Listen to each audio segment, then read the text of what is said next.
રામ રામ ને સીતારામ બધાને।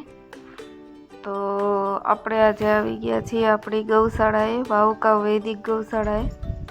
આ છે અમારી બંસી। એને જો આજે એક વાછડાને જન્મ દીધો છે।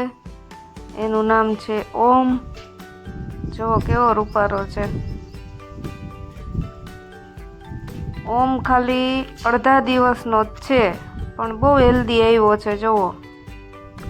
અને ઓમને મમ્મીને ક્યાં દૂધ પીવું, આ એ અડધા દિવસના વાછડાને આટલી બુદ્ધિ આવી ગઈ।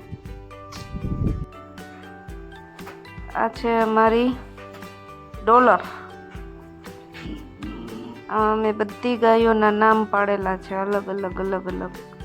પછી દોવા ટાઈમે અમારે ગોવાળ એ ગાયોનું નામ લે ને એ જ ગાય દોવા માટે આવે, એટલી ગાયોને ટ્રેન કરેલી છે। જો મને તો એટલી ન ઓળખે પણ ગોવાળ આખો દિવસ કામ કરતા હોય અમારે મુકેશભાઈ, એને ઓળખે બધી ગાયું।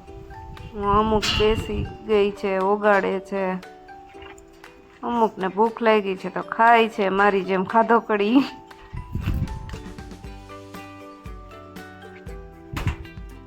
બધી ગીર ગાયો આપણે, એકેય બીજી દેશી કે નથી રાખી।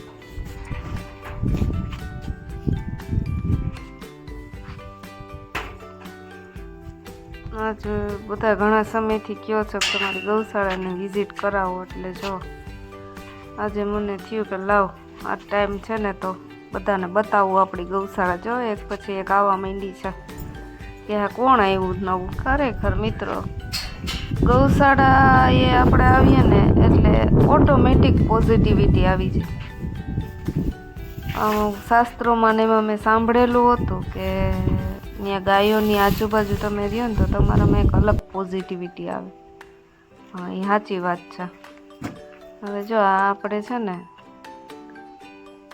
નાના નાના વાછડાઓનો અને વાછડીઓનો ડિપાર્ટમેન્ટ છે।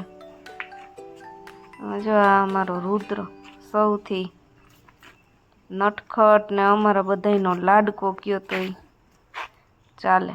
આ જો ઓલી સીવું છે, એક ગંગા છે, આ કાબરી છે, જો મજાકે ચડી છે। હજી બે ત્રણ છે એના બીજો ડિપાર્ટમેન્ટ છે, એમાં અત્યારે તો આ બધાને ફરવાનું ડિપાર્ટમેન્ટ છે।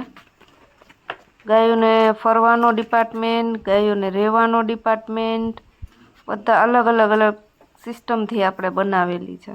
જો બધી અમુકે ખાઈ લીધી નિરાંતેથી ઓગાડે, અમુકને ભૂખ લાગી તો ખાય છે। આ ગંગાને તો બહુ ભૂખડી છે ગંગા। જો હવે અત્યારે છે ને મિત્રો દોવાનો ટાઈમ થઈ ગયો એટલે બધી ગાયો છે ને ઊભી છે રાહ જોઈને કે હમણાં મને બોલાવશે એટલે હું જઈશ અને મને ખાણ ખાવા અને બધું મળશે।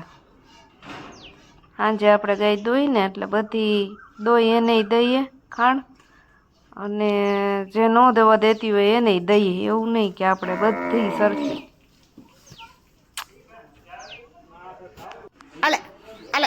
ગીતા જો અમારા બંસીબેન આવી ગયા છે એના ઘરમાં। અલે કેવી ઊભી છે।